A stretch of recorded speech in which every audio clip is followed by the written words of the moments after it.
The movie Prey was released this year in August of 2022. I covered a lot of topics around the movie, from the story, weapons, throwbacks to the original movie, connections to other characters, and possible theories. While I did cover its weapons in other videos, I want to discuss something else about the spear gun weapon. The director said he removed the plasma caster weapon because it was such an easy weapon to use on its enemies, and by removing that weapon alone, the Predator had to rely on its other tools. When you look at the gear the feral Predator had used, some of it might seem primitive compared to what we saw in the previous movies. You could say the weapons it had were sufficient and fair for the prey it hunted during this time period. The weapon I want to talk about is the one that fires those large harpoon projectiles. Most of us that are familiar with Yautja weapons can say this is another variation of a spear gun. This one is carried on the back of the Predator near the left side and held with one hand. White lights can be seen on the side as they turn on one after another. These could be an indicator of when the weapon is available to be fired, or simply that the weapon is activated and working. There's also a sound you can hear that resembles a countdown.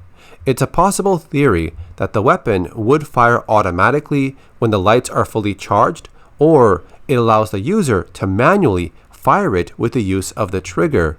What's unique about this weapon is that it's linked to the targeting lasers from the biomask helmet.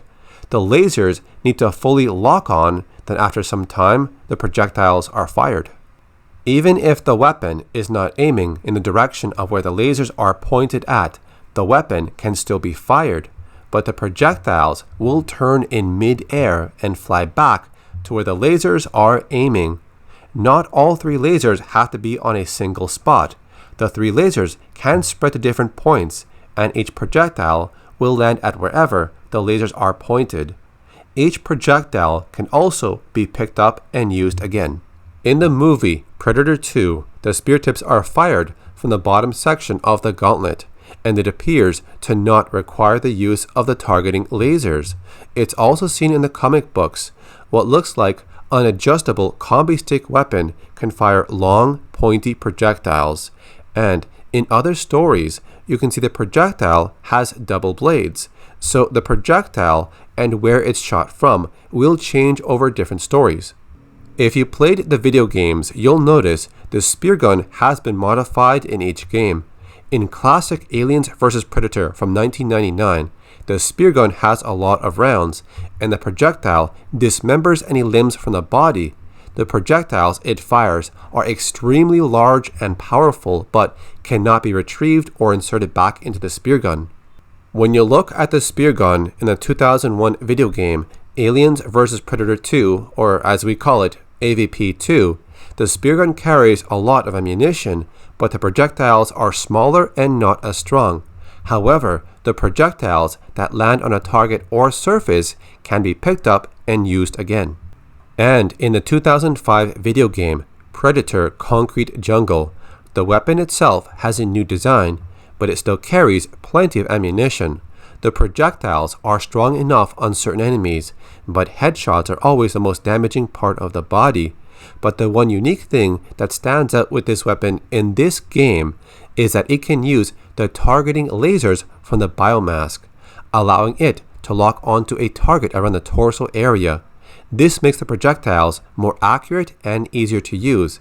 This can be used in quick battles or in long-range situations.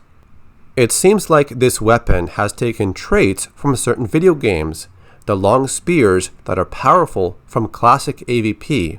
Then in AVP 2, the projectile can be retrieved and inserted back into the weapon to be used again.